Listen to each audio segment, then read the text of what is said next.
দেবীং রামকৃষ্ণং জগদ্গুরুম পাদপদ্মে ত্বয়োশ্রিত্বা প্রণমামি মুহুর্মুহু। পূজনীয় লোকেশ্বরানন্দজির সম্পাদনায় রচিত শতরূপে সারদা গ্রন্থ থেকে পাঠ।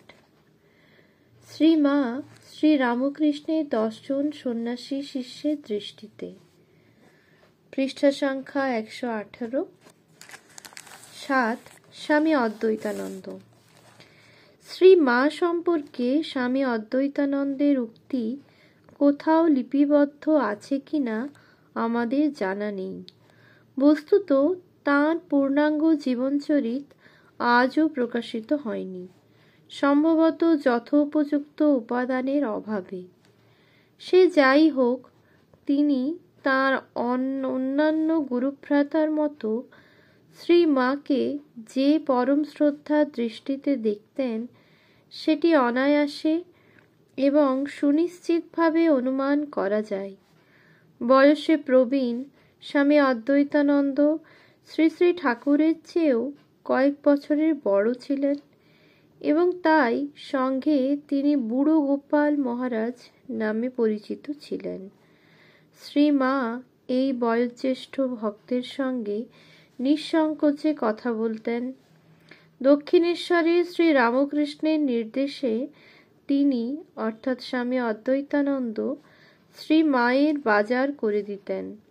তাই প্রায় প্রথম থেকেই শ্রী মায়ের পূত সান্নিধ্যে আসার এবং তাঁর সেবার সুযোগ তিনি পেয়েছিলেন। শ্রী রামকৃষ্ণকে চিকিৎসার জন্য শ্যামপুকুরে আনা হলে দক্ষিণেশ্বরে শ্রী মায়ের তত্ত্বাবধানের ভার ছিল তাঁর ও শ্রী রামকৃষ্ণের ভ্রাতুষ্পুত্র রামলালের উপর। শ্যামপুকুরে ও কাশীপুরে তিনি পরম নিষ্ঠার সঙ্গে শ্রী শ্রী ঠাকুরের সেবা করতেন এবং শ্রী মায়ের কাজেও সাহায্য করতেন। কাশীপুরে ডাক্তারের কাছে শ্রী শ্রী ঠাকুরের জন্য বিশেষ পথ্য প্রস্তুতের প্রণালী শিখে তিনি সেটি শ্রী মাকে শিখিয়ে দিতেন। 1890 সনে যখন শ্রী মা গয়াধামে যান, তখন স্বামী অদ্বৈতানন্দ তাঁকে সেখানে নিয়ে গিয়েছিলেন। বলা বাহুল্য, তিনি বিশেষ যত্নের সঙ্গে শ্রী মায়ের দেখাশোনা করেন। শান্ত সমাহিত চিত্ত স্বামী অদ্বৈতানন্দ নীরব সেবার মধ্য দিয়েই শ্রী মায়ের পূজা করেছেন। 1898 সনের ডিসেম্বরে বেলুড় মঠ প্রতিষ্ঠার পর অদ্বৈতানন্দ মহারাজের প্রধান কর্মক্ষেত্র দেখি মঠের সবজির বাগান, যেটি তাঁর চেষ্টাতেই গড়ে ওঠে। মঠের বাগানে যে তরকারি উৎপন্ন হতো, তার কিছু অংশ তিনি মাঝে মাঝে শ্রী মাকে পাঠিয়ে দিতেন। শ্রী মা শ্রী রামকৃষ্ণদেবের এই প্রবীণতম ত্যাগী পার্ষদের সঙ্গে কত নিঃসংকোচে কথা বলতেন, তার একটি বিবরণ দিয়েছেন আশুতোষ মিত্র। মঠ হইতে গোপাল দাদা আসিয়া শ্রী মাকে প্রণাম করিবার পর প্রসাদ পাইতে পাইতে তাহার পায়ের বাতটা কেমন আছে জিজ্ঞাসা করিলে শ্রী মা বলিলেন, ও আর এ কাঠামোয় সারবে না, সঙ্গের সাথী হয়ে আছে। তা তুমি কেমন আছো? গোপাল দাদা বলিলেন, আমাকেও বাতে বেশ কষ্ট দেয়, তবু তো অনেক খাটি, ছেলেরা কেউ দেখে না, তবু মঠের জমিতে যা হয় দুটো তরি তরকারি করেছি, ঢেঁড়স বেগুন কাঁচকলা হচ্ছে, তরকারি আর বড় কিনতে হয় না। তোমার এখানে তো মাঝে মাঝে পাঠিয়ে দিয়ে থাকি। শ্রী মা বলিলেন, হ্যাঁ বাবা, তুমি সেকেলে লোক, তুমি তো আর ছেলেদের মতো থাকতে পারবে না। মঠও তো একটা সংসার, খাওয়া দাওয়া তো আছে, তুমি থাকতে পারবে কেন? তাই দেখে থাকো। উৎস শ্রীমা আশুতোষ মিত্র, কলিকাতা, 1944, পৃষ্ঠা 206। শ্রী শ্রী ঠাকুর ও শ্রী মায়ের প্রতি অচলা ভক্তি আশ্রয় করে, সেই সঙ্গে শ্রী শ্রী ঠাকুরের সংসারের সেবায় নিজেকে নিয়োজিত রেখে অদ্বৈতানন্দজি তাঁর জীবনের শেষ দিনগুলি কাটিয়ে দেন। শ্রী মায়ের স্বরূপ ব্যক্ত করে ভক্তদের প্রতি তিনি বিশেষ উপদেশ দিয়েছেন কি না জানি না। যদি নাও দিয়ে থাকেন, তবে বলা যেতে পারে তার প্রয়োজনও হয়তো ছিল না, কারণ মাতৃসেবা পরায়ণ এই নিরভিমান নীরব সন্ন্যাসী তাঁর ঐকান্তিক সেবা আর ভক্তির মাধ্যমেই শ্রী মাকে চিনিয়ে দিয়ে গিয়েছেন। 8. স্বামী তুরীয়ানন্দ। পরম বৈদান্তিক ব্রহ্মজ্ঞ পুরুষ স্বামী তুরীয়ানন্দ যখন আমেরিকায় 1899 থেকে 1902, তখন তাঁর মুখে প্রায়ই শোনা যেত মা মা ধ্বনি। শ্রী শ্রী ঠাকুরের অন্যান্য ত্যাগী সন্তানের মতো তিনি জানতেন মার কৃপা ব্যতীত বস্তুলাভ হয় না। এই প্রসঙ্গে আমরা তুরীয়ানন্দজির একটি উপদেশ স্মরণ করিতে পারি। সেখানে তিনি বলছেন, মায়ের সন্তান হও, তিনি তাঁর সন্তানদের সাহায্য করার জন্যে সবসময় প্রস্তুত। মার কাছে প্রার্থনা করো, সব ঠিক হয়ে যাবে। আমরা বুঝি আর না বুঝি, মাই আমাদের একমাত্র আশ্রয়। উৎস অমীয় বাণী, সংকলন Umapada Mukhopadhyay, general printers and publishers private limited, Calcutta, দ্বিতীয় সংস্করণ, 1384, পৃষ্ঠা 145। এই মা বিশ্বজননী, আবার শ্রী মাই এই বিশ্বজননী। তুরীয়ানন্দজির নানা পত্রে শ্রী মা সম্পর্কে উল্লেখ পাওয়া যায়। সেই সব চিঠিতে শ্রী মায়ের প্রতি তাঁর গভীর শ্রদ্ধার ভাব প্রকাশ পেয়েছে, সেই সঙ্গে নিজের দীনতা। 1916 সনে বেলুড় মঠে শ্রী মায়ের উপস্থিতিতে দুর্গোৎসব সুসম্পন্ন হয়েছে, এই সংবাদ প্রাপ্তির পর তিনি প্রেমানন্দজিকে লেখেন, শ্রী শ্রী মার শুভাগমন ও উপস্থিতিতে যে সমস্ত কার্য সুসম্পন্ন এবং আনন্দের স্রোত প্রবাহিত হইবে, ইহা তো জানা কথা।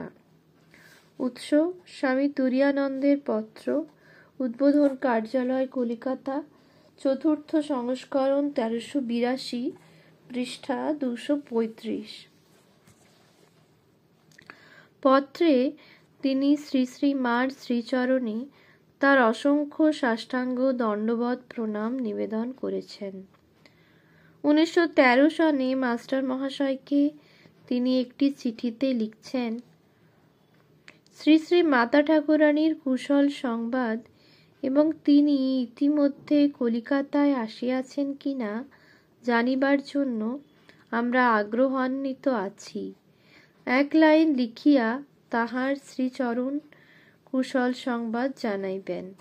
তাহার পাদপদ্মে আমাদের অজস্র সাষ্টাঙ্গ প্রণাম নিবেদন করিবেন। উৎস স্বামী তুরীয়ানন্দের পত্র, পৃষ্ঠা 58। শ্রী মায়ের শ্রীচরণ কুশল সংবাদ পাওয়ার জন্য যেমন তিনি ব্যাকুল, তেমনি তাঁর আগ্রহ শ্রী মায়ের শ্রীচরণ দর্শনে। 1917 সনে লেখা তাঁর একটি চিঠিতে দেখি, শরৎ মহারাজ ভুবনকে এক তার করিয়াছিলেন। শ্রী শ্রী মার জয়রামবাটি যাইবার কথা আমাকে জানাইতে বলিয়াছিলেন।